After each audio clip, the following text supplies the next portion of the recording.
Dear students, civil services with Nilesh channel आपका स्वागत करता है। ये इंडिया ईयर बुक की समरी है जो कि 140 पन्नों में कवर की गई है। ये उसका अगला चैप्टर है, that is chapter number 16। I hope अभी तक आपने पिछले वीडियोस देख लिए होंगे, एंड अगर नहीं भी देखें तो इस वीडियो को देखने के बाद थोड़ा सा टाइम निकाल के बचे हुए वीडियोस को देख डालिए।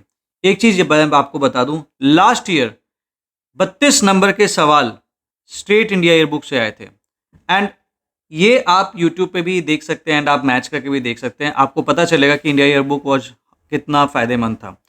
एंड चूंकि टाइम कम है तो 800 पन्ने पढ़ने का हमारे पास टाइम नहीं है, दैट इज़ वाई 140 पन्ने इट्स बेटर टू कवर। इसमें वो सारा कंटेंट है जो इंडिया ईयर बुक से आपको एक्स्ट्रा में पता होना चाहिए। एक और चीज़ आपसे मैं शेयर करना चाहता हूँ, लास्ट टाइम है और इस लास्ट टाइम पे अगर आप नहीं समझ में आ रहा है कि हम क्या करें, तो मेरी आपको एक सलाह है। नीलेश AIR 442 ये एक वेबसाइट है। यहाँ पे आपको सारे स्टैटिक मटेरियल, चाहे वो हिस्ट्री का है चाहे वो ज्योग्राफी का है, लाइक कंप्लीट ज्योग्राफी टोटल 35 से 40 पन्ने में जो प्रीलिम्स में इन जनरल पूछता है वो कवर हो जाएगा। पॉलिटी टोटल 24 पन्ने में कवर हो जाएगी। इन्वायरमेंट टोटल 86 पन्ने में कवर हो जाएगा।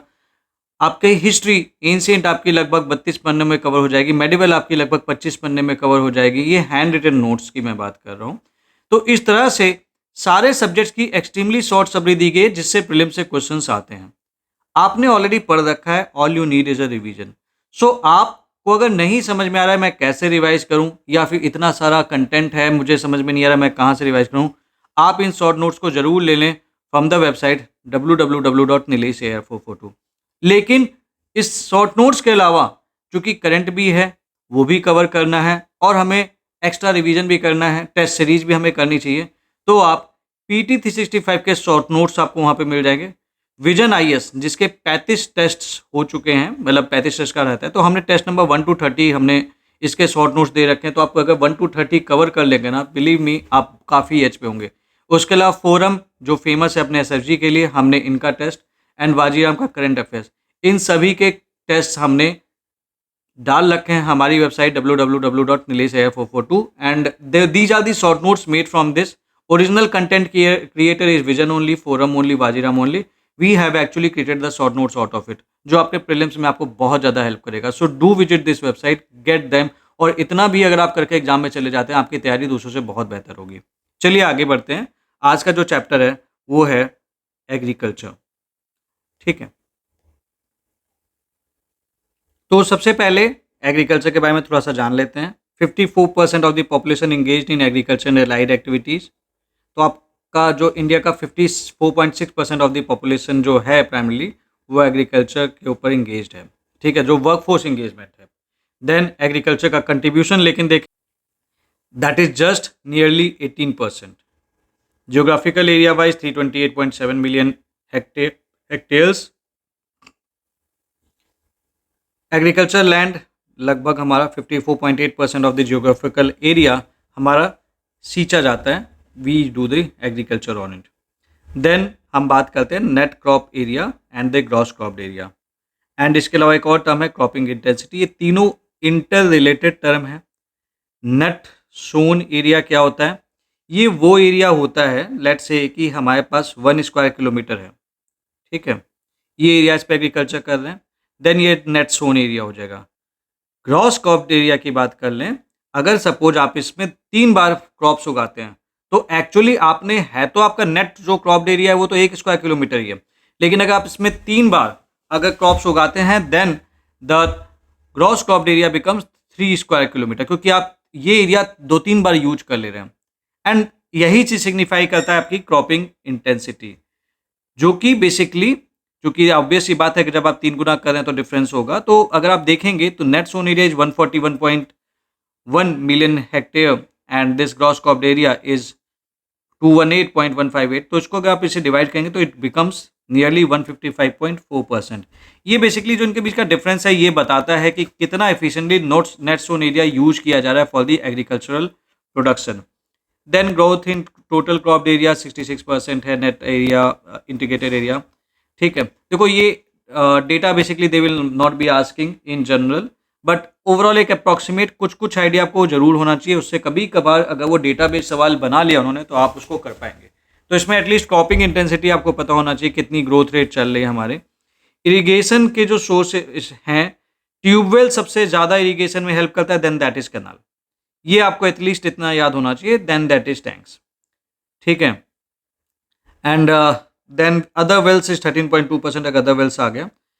Then we have the government schemes for the agriculture. Government schemes कुछ इसमें दी हुई हैं, जैसे सॉइल हेल्थ कार्ड स्कीम, ये it will help in improving the soil fertility sustainability, इसका ऑब्जेक्टिव है। पीएम कृषि सिंचाई योजना, नाम से ही पता चल रहा है सिंचाई के लिए यूज होगा for the enhance irrigation access and water use efficiency. Paramparagat Krishi विकास योजना, तो परंपरा हमारी तो ऑर्गेनिक फार्मिंग की रही है घुमा फिरा के, हम केमिकल्स कहाँ यूज करना चाहते हैं। सो आप इसको यहाँ से लिंक अप करके इसका कर सकते हैं। ये सीधे पूछेगा कि किससे रिलेटेड है, और वहाँ पे कई बच्चे कंफ्यूज कर जाते हैं। देन यू हैव दिस फसल बीमा योजना, डेफिनेटली बीमा की बात हो रही है तो our it's the crop insurance. Institutional setup for the agriculture क्या है, we have a ministry of agriculture, definitely उससे रिलेटेड फार्मर वेलफेयर। दो डिपार्टमेंट्स है इसमें, department of agriculture and farmer welfare, department of agriculture research and education. क्योंकि जाहिर सी बात है, एग्रीकल्चर में अगर रिसर्च नहीं होगी तो फार्मर्स की आप हेल्प कैसे कर पाएंगे। ठीक है, कुछ स्कीम्स हैं, ठीक है, लाइक प्रधानमंत्री कृषि सम्मान निधि, इसके अंतर्गत आप 6,000 रुपये देते हैं सारी लैंड होल्डिंग फैमिलीज को 3 इंस्टॉलमेंट में। It is 100% centrally funded, direct bank transfer होता है। प्रधानमंत्री फसल बीमा योजना, ये मैंने आपको बता ही दिया। ऑब्वियस सी बात है, इंश्योरेंस दे रहे होंगे तो it will be actually helping the farmers in risk mitigation. Then Pradhanmantri Krishi सिंचाई योजना, इंफ्रास्ट्रक्चर आपको इरिगेशन का सही करना पड़ेगा ताकि फार्मर्स का भला हो सके। परंपरागत कृषि विकास योजना बता ही दिया आपको। लार्ज एरिया सर्टिफिकेशन प्रोग्राम, ये क्या है, ये initiative department of agriculture and farmers welfare के द्वारा शुरू किया गया है अंडर द परंपरागत कृषि विकास योजना ओनली, ये इसका सब पार्ट ही है। ठीक है, तो यहाँ पे बेसिकली हम सर्टिफिकेशन देते हैं कि भैया तुम्हारा जो सामान है that is organic certification for traditional areas. मतलब जहाँ पे ऑलरेडी लाइक ट्रेडिशनल एरियाज थे जहाँ पे ऑर्गेनिक फार्मिंग ही हो रही थी बाय डिफॉल्ट, तो हम उसको एक सर्टिफाई भी कर देंगे। For example Nicobar and Lakshadweep, यहाँ पे कोई केमिकल्सों का यूज नहीं करते हैं लोग, तो ये ऑलरेडी ऑर्गेनिक है, तो हम इसको सर्टिफाई भी लेकिन करेंगे। So this is basically for the certification. Then we have the soil health card scheme, regular पढ़ते आए हैं, सुनते हैं, आपको इसके बारे में पता ही होगा। Then we have the agriculture infrastructure fund. अब ये देखिए, ये सारी चीज़ें ऐसी हैं ना जिसके बारे में जब ज़्यादातर मतलब हम लोग को इन जनरल आपकी नॉर्मल किताबों में नहीं मिलता है, आपको पता होना चाहिए। What is this agriculture infrastructure scheme fund, ये गवर्नमेंट ऑफ इंडिया के द्वारा लॉन्च की गई एक स्कीम है जिसका purpose is to provide medium to long term डेप्थ financing for investment in the viable projects related to post harvest management infrastructure and community farming assets. So medium and long term finance for post harvest infrastructure and community asset. तो simple सा अगर मैं देखूंगा, simple language में बोलूं, this aim is to improve the agriculture infrastructure. कैसे improve help करेंगे, financial support देंगे, इंसेंटिव देंगे। 1,00,000 करोड़ का ये प्लान है, I mean to say fund है। ठीक है, you will be giving the interest subvention 3% up to 2 crore for maximum 7 years. Credit guarantee कौन लेगा, credit guarantee will be taken by credit guarantee fund trust, credit guarantee fund trust for micro and small enterprises. Then you have this minimum support price, जानते हैं आप क्या है, ये government का द्वारा अनाउंस किया गया प्राइस है, जहाँ पे गवर्नमेंट कुछ commodities, agriculture commodities directly farmer से लेती है, और ये इंश्योर करती है कि एटलीस्ट कभी अगर मार्केट में भी रेट कम है तो उनको एटलीस्ट इतना रिटर्न तो मिलेगा ही। And that is why they have set a minimum price. इसके नीचे वो लाइक आपको खरीदना है, बेचना है, तो आप इतने प्राइस पे गवर्नमेंट को कभी भी बेच सकते हैं। ठीक है, एमएसपी डिक्लेयर कौन करता है, गवर्नमेंट ऑफ इंडिया करती है। रिकमेंडेशन बॉडी कौन है, commission for agriculture cost and prices. ये प्रीलिम्स में एक बार सवाल आ रखा है इंडिया ईयर बुक से सीधे। ठीक है, तो ये आपको पता होना चाहिए। कंसल्टेशन इन्वॉल्व, ये तो कोई जो जनरल चीज़ें हैं, ये आप याद रख लेना। कौन कौन सी क्रॉप्स हैं, ये बहुत इंपॉर्टेंट, आपको नाम पता होना चाहिए। 14 खारिफ क्रॉप्स हैं, पैडी, ज्वार, बाजरा, मेज, रागी, इनके नाम आपको वर्बटिम याद होना चाहिए। Urad, groundnut, soybean, sunflower seed, sesame, niger seed, cotton, rabi crops. Then we have this wheat, barley, gram, masoor, rapeseed and mustard, flower, commercial crops, there are 2. that is jute and copra. So this commercial crops, then we have the rabi crops and 14 kharif crops. तो पूछ लेगा कितनी खरीफ है, कितनी राबी है, कितनी commercial crops है. तो कमर्शियल क्रॉप्स में केवल जूट एंड कोपरा है. ठीक है. Then additional crops based on this, some additional crops are also there like toria and DS cotton. ठीक है. MSP calculation basis return of at least 50% over all India weight average of cost of production. अब आ जाते हैं प्रधानमंत्री कृषि सिंचाई योजना. हमने पढ़ा भी था इसके बारे में, थोड़ा सा और देख लेते हैं. मिनिस्ट्री ऑफ जल शक्ति इसको एडमिनिस्टर करता है.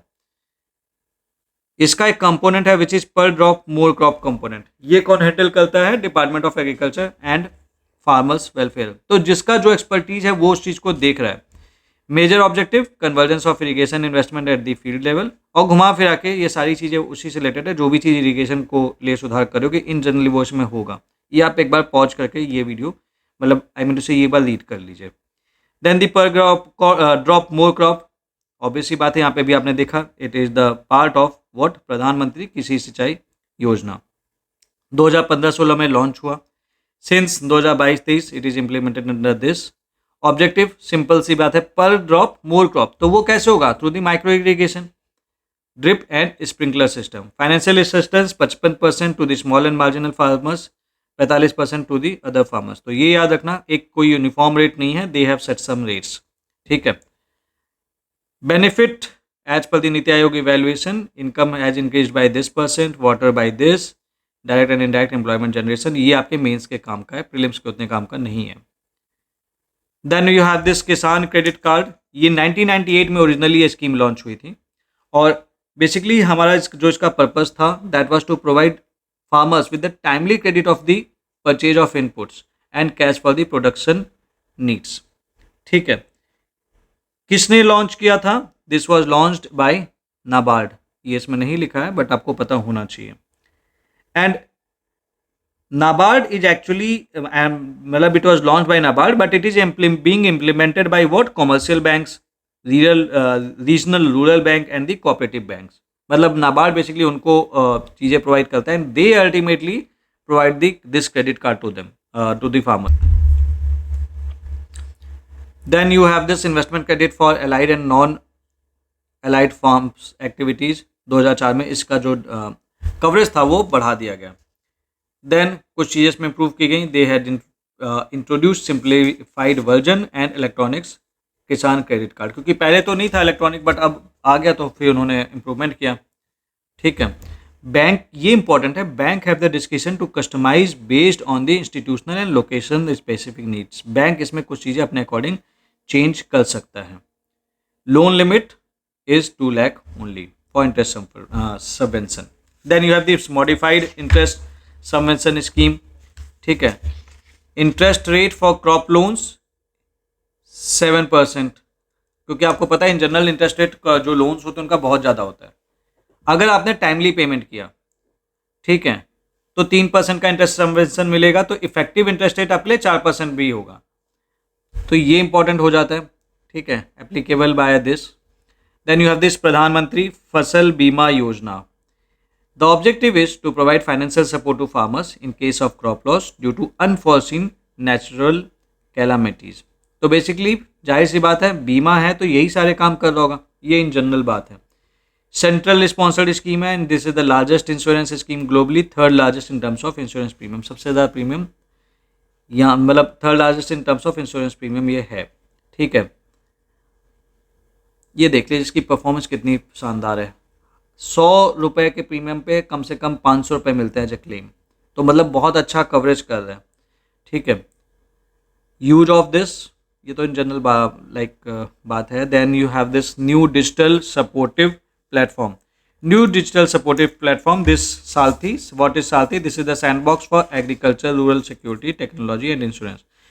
बहुत सारे बच्चों को ये कन्फ्यूजन होता है कि सैंडबॉक्स क्या होता है. सैंडबॉक्स का बेसिकली मतलब ये होता है कि हम क्या करेंगे, मान लो हमारा कोई प्लान है तो हम इसे टेस्ट करेंगे. कुछ चीज़ें कुछ जगह पे एक जब पायलटेड स्कीम्स हम लॉन्च करेंगे, चेक करेंगे कि वर्किंग है कि नहीं, तभी तो हम उसको अब बड़े स्केल पे लेकर जाएंगे. Then that is a sandbox. So basically it is a controlled testing environment which is set up by the regulators where new insurance products, technology और even the business models they can be piloted on a limited scale before going for a full scale market launch. तो ये चीज़ है, that is this साल थी। तो अभी ये pilot project है एक तरीके का, ठीक है।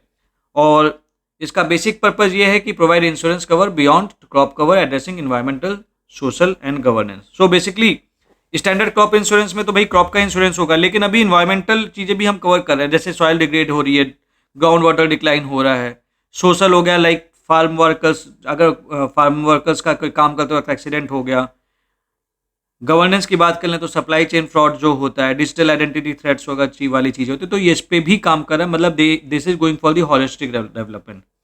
Then you have this KRPH, that is Krishi Rakshak portal and helpline. तो कृषि रक्षक पोर्टल है, तो जाहिर सी बात है दिस इज द रक्षा करनी है तो उनका ग्राइवेंस हैंडल कर लीजिए, centralized grievance redressal system under this. तो वो पूछ लेंगे कि ग्राइवेंस रिडर्सल है कि क्या है, और हम कई बार गलती कर जाते हैं, ठीक है। लाइफ स्टॉक के बारे में थोड़ी सी डिटेल्स थी उसमें, तो कुछ चीज़ें थी। There are running projects for the genetic improvement of Gir Kankrej and Sahiwal, ठीक है। बुफेलो इंप्रूवमेंट की बात कर लेते हैं, तो ये कैटल्स हैं, दीज आर दी कैटल। पूछ लेगा कि कौन ये चीज़ क्या है, कैटल है कि बुफेलो है कि क्या है।